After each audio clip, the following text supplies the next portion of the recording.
everybody, and welcome to another episode of the Ad Project Podcast. As always, I'm your host, Joe from Ad Advance, and today I'm joined by Vitalii from Profit Whale. So, Vitalii, awesome to have you on the show. Yes, hello, Jerry. Thank you for your invite. It's also a pleasure to be.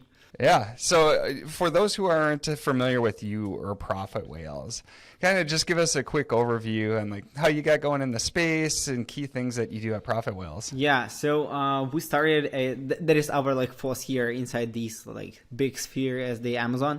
We working exactly with the Amazon ads, but right now we have the Profit Whales ads agency where we cover like the full service marketing agency, right? So we cover like, not only the like scope of the Amazon advertising. Right now we just add in also the cross channel, the DSP things, the creating of the landing pages if that feel needed for the advertising, so we want to help brands to be on and out of the Amazon with the help of the all marketing tools, and I guess like the most important with your all marketing budgets, but like profitably, like to find the best way for you.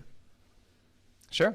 That's awesome. Yep. And I love the space. It's fun sitting down because if you look at it, we're like competing agencies as we go, but I love the content that you guys are putting out and wanted your take on a lot of these items that we're talking through quite a bit as we go.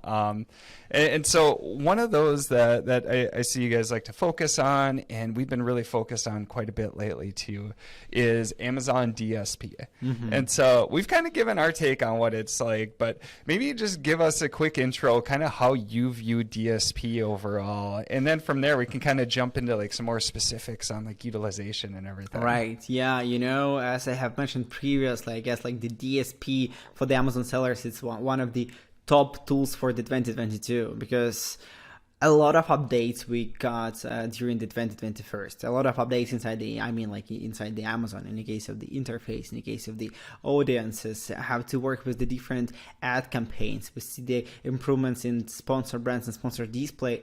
And also we got these updates for the DSP. A lot of additional things just added. And I guess one of the most the biggest stereotypes that DSP is too expensive and DSP do not bring you any results and you couldn't track any analytics.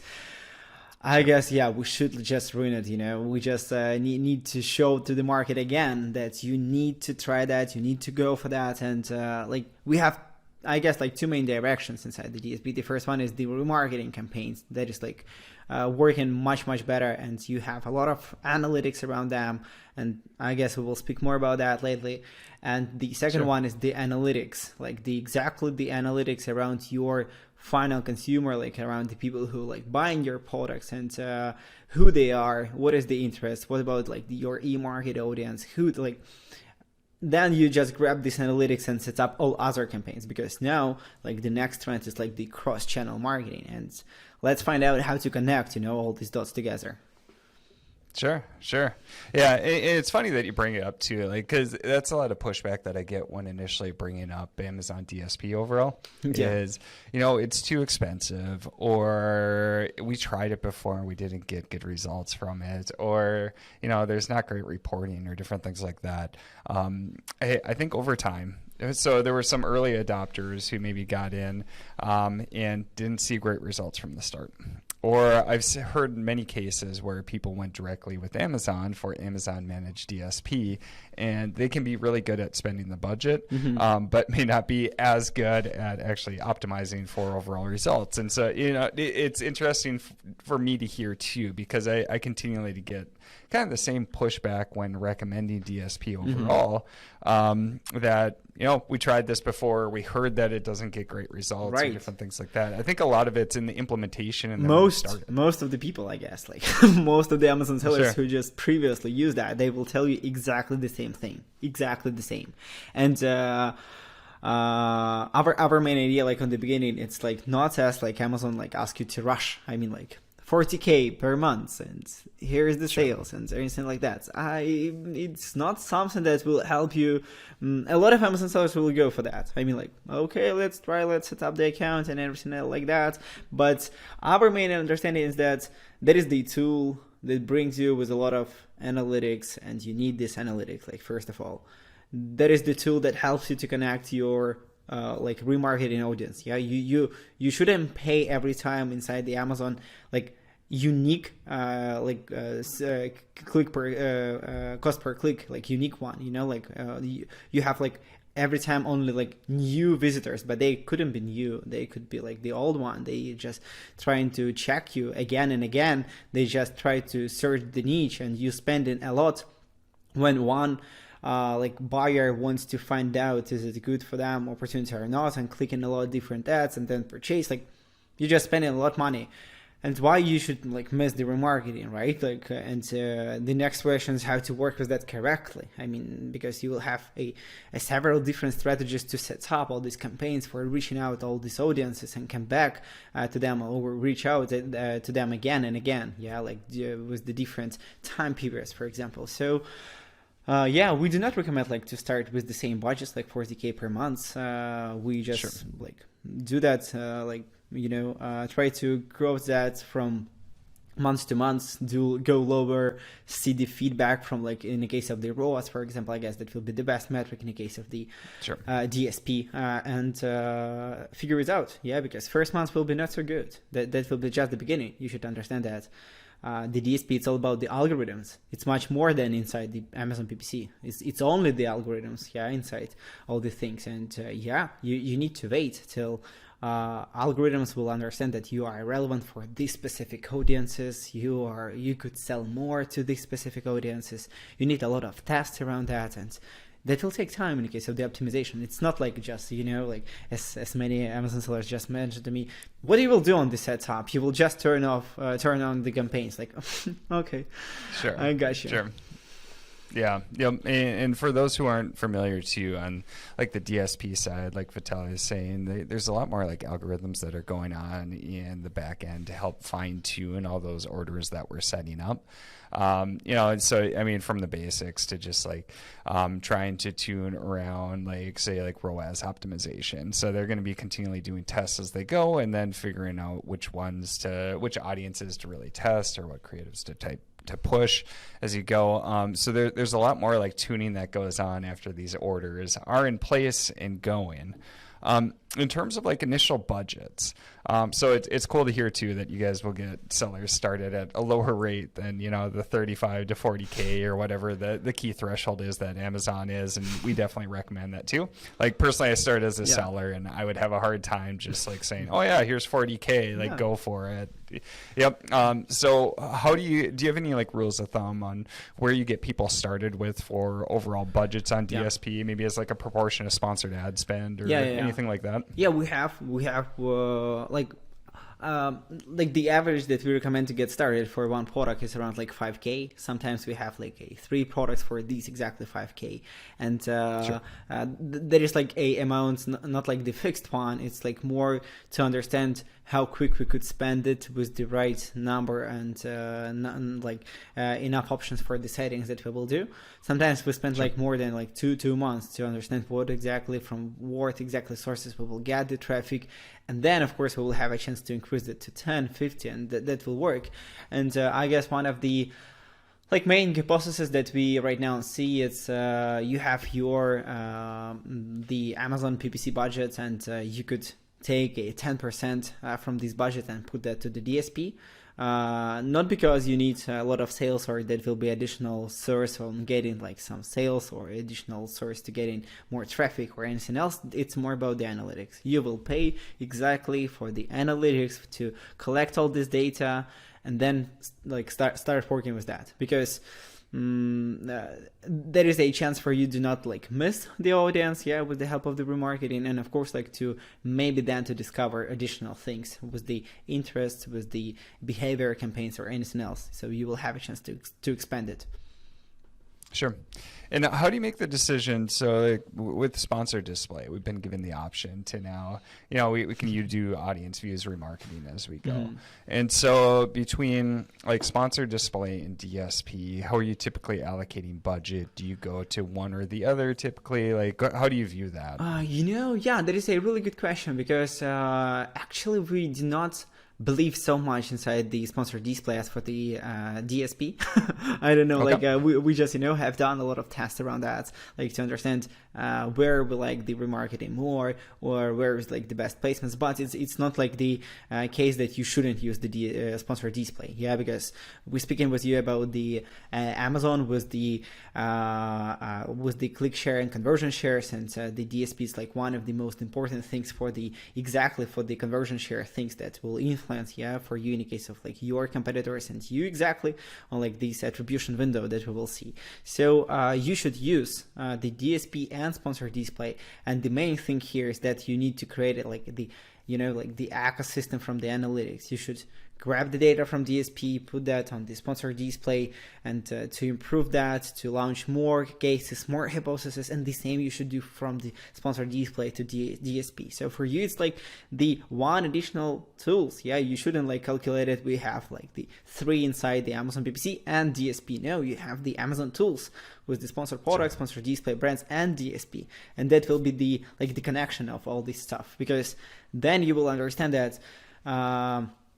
First of all, it's one of the main tools that Amazon could use for the external and internal traffic. You will have lots, then you will have a chance to launch and show your ads, not only on Amazon. I mean, like you will have a lot of space to get started with the different tests. And now people like screaming that where I could grab more traffic to my listings from DSP. You will have a chance to do that. You will have a really good ad types for that. You will have a ad copies for that, so that will be awesome. So I think here should be a really good synergy around these tools, and it's difficult to answer in the case of like the spend because they will be different. I guess these people spend more in the case of the options, just because in the case of the options that they haven't, I guess according to our experience, most of the Amazon sellers, they spent around like up to 5%, maybe 10 sometimes from like whole budgets of their account to the sponsored display. It's like for them, it's like difficult to find out, will this exactly tool will be useful for them or not? Should I protect my listings or not? Should I compete with top players on their listings, and a lot of stuff. Sure. Yeah. And so like kind of what you're saying. So sponsored display, we typically see in terms of sponsored spend, like 5 to 10% going to sponsored display. And kind of where we're making the cutoff is like sponsored display, audience remarketing or retargeting can be a great spot to start as we go, but it doesn't have as many fine-tuned controls as we have within DSP. Like we like to set like different look back windows as you go, and you can cascade with your frequencies, like say in the retargeting type strategies that we could implement. And so like you're saying, it's kind of hard to get a huge amount of volume or spend going to sponsored display, but it's a great tool to have too. And there may be some other placements that it's getting that you don't get with DSP, but then DSP can kind of just, there's a lot more that you can do with it overall. And so for like analytics, like what's some key analytics that you guys are using on the DSP side that you're able to kind of supplement what you're doing on the sponsored side? Like what's some key things that you tend to look at? The key things is it's all about the audiences that we could grab from there.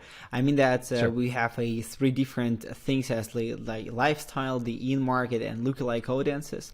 And if you will get a chance to start your campaigns inside the DSP, you will see that exactly to these main metrics around these 3 main types. You will see the audiences and clusterization that is so typical for the Google ads, for example, or so typical for the Facebook and Pinterest and any other social media campaigns. And that is so unique. I mean, for the each client, because I got a lot of questions that but I have the brand analytics, and what is next? What you will do? Sure. And yes, you have, but inside the DSP you have much more data, more details. You will understand about the hobbies, or maybe their status, or about the cars that they are riding, or the hobbies that they exactly do, and you will see you will have a chance to create some hypothesis portraits, around the who they are and why should I be targeted on them exactly to these people. And the important stuff is that Amazon is much better in the case of the analytics than any other like social media or like the Google as like the platforms and the tools, because when you like start doing like you just log in, create your account inside the Amazon, you put a lot of data inside, like first of all, then you do the not only search, you do not like only search and then Amazon like miss your data as like do the Google or as the social medias do. Amazon absolutely understands what do you search and what do you buy in the case of like the long period of time. So they could create your final and ideal portrait based on all different stuff that you do. They collect all this data and they do not like send them like with the names or anything like that, but we absolutely understand who they are, who is these people.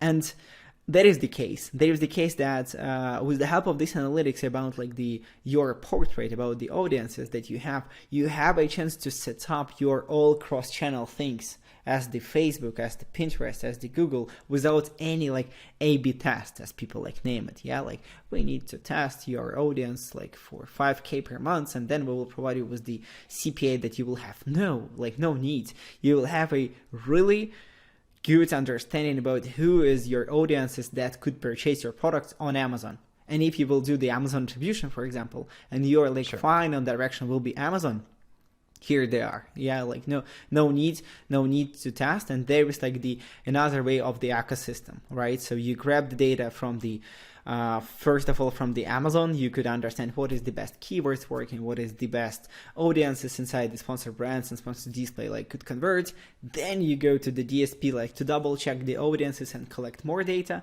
and like grabbing all this stuff, you have a chance to set up a Google with the keywords, Pinterest with the keywords, Google display with your audiences that you grab from that, and there is the ecosystem when you create the hypothesis for the Amazon. And like another part that you will do, it's like all other things that you want to test. For example, you have a data from your website. I mean, like it's two different directions. Yeah, we have people who will trust Amazon and will buy on Amazon exactly, and people who do not trust Amazon, they don't like to buy on Amazon, and they will do their own research and buy on your website. It's like two different audiences, and you should understand that and create these hypotheses, different ads, and compare.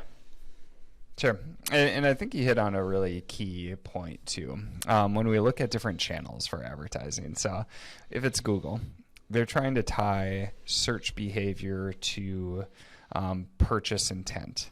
And if we look at Facebook, so Facebook is trying to track you in all these different spots to get like even like browsing behavior or, you know, just how you interact with different people or who you're connected with.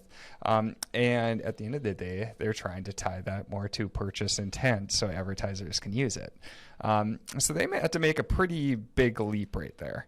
And the audiences are not perfect. The beauty with Amazon is you have that purchase intent or that shopping behavior right there. It's direct because, you know, it is the primary, Amazon is the primary shopping channel. It's the primary search tool for people who are looking to make a purchase. And so like what you're saying, I think is totally true, and why we see such great results from DSP is that you can get really solid audiences because you don't have to make that major jump from just search behavior to purchase intent.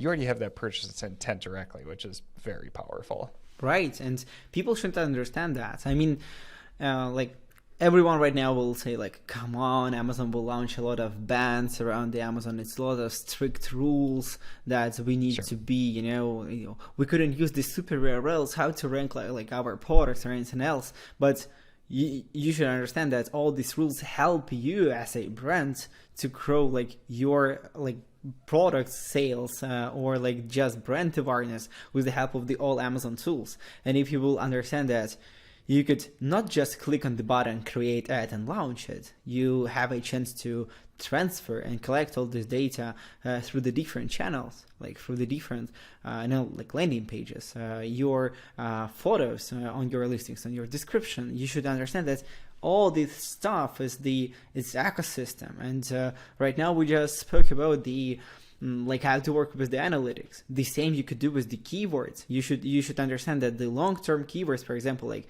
how to, like, I don't know, how to make my bedroom better, like, or any ideas. It's like something that lifestyle things that could be added inside the Pinterest, and people like go for that exactly platform, and specific audience go to this platform for finding the ideas, like the mood boards or anything else. And all your long-term keywords on Amazon that do not provide you with a lot of sales will provide you with the sales on Pinterest.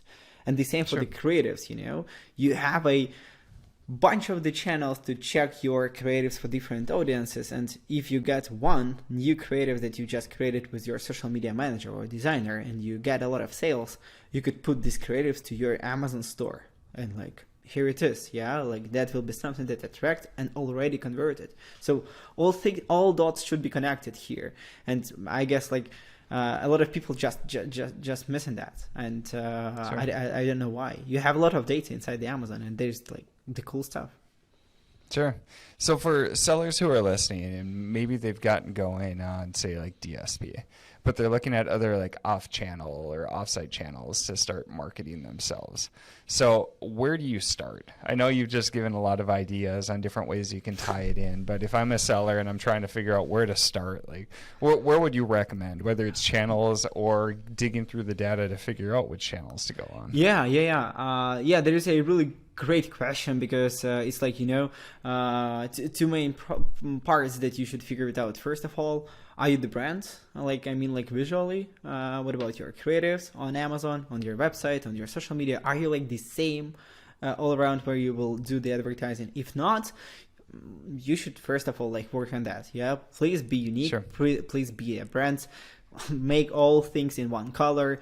Do not like check your latest post on your Instagram if it's like 2 years ago. Maybe you should like need to like create more posts around that. The same for the when we're speaking about like the like launching and getting started with all these audiences, of course, will be to understand to grab more analytics. Like to understand with what exactly data you will go for like creating some hypothesis. So first of all, try to analyze what data you have right now, and of course, if you want to get started with the like cross-channel things and like send all this traffic to your Amazon, please do that with the Amazon attribution without no like direct links. That will be my first recommendation. And the second one, do that please with the DSP. You should have a small DSP budget that will collect all these audiences and all this stuff, because every time if you will not collect, you will pay like the same amount each time when this exact seller will click on your ads and see your ads and then maybe purchase. So any external activities, you should be sure that you have a DSP, because you will just waste your budgets, or like a part of it you will absolutely waste again and again. Like based on the analytics, set up all other channels, and that will be something that will help you to like outstand all your competitors in the case of the way of thinking, how you could use the marketplaces as the info and your like other channels as the info to get started. And like one of the top one that we right now just check and we really love in the case of the ROAS, in the case of the audiences, quality of the traffic, it's like the Pinterest. I guess that could be crazy, but sure. But yes, it's like it's better than Facebook for us, in the case of the conversions, in the case of the traffic. They're invested a lot inside their advertising tools, and we really like that. Just the way to understand how it's like different in the case of creating the creatives. You are not selling there. I mean, like, it's not like, hey, I have a cool product, buy it. No, that will not work. It's like, here is my room, and this humidifier will make it better. That will be something that will help them. Sure. That's awesome. Yeah, I love the tips overall, and it's fun too as we continue to expand out into these different channels. What are the key actions that you can do to really make yourself stay a step apart from the competition? If you're just doing the same things that everybody else is doing, you're just doing the same things everybody else is doing. So, other options like this, whether it's DSP or looking at the other channels, just making sure that you've got consistent branding throughout all these different channels, all those key pieces that you hit, I think are really huge for long-term sustaining yourself and growing your brand on Amazon overall. Absolutely agree. Yes. Yeah. So for any of those who want to follow you more, find out more about Profit Whales, like where should they go? You could use our social medias, for example, or our website as theprofitwhales.com. Contact us if you will need any support or help, any audits, I don't know, like plan and strategy for launching your brand or like scaling your brand. We would be like happy to help you. And social media, you could add me, and yes, I will also help you with that. My name is Vitalii Khyzhniak. It's difficult to like find my surname. I absolutely understand. So you could do that with the help of the Profit Whales, and yeah, you'll have a chance to find it. Well, Vitalii, it's been awesome to have you on. Thanks again for joining us as a guest. And for all those who are listening, thanks again for joining us on the Ad Project podcast. Hope to see you on the next episode.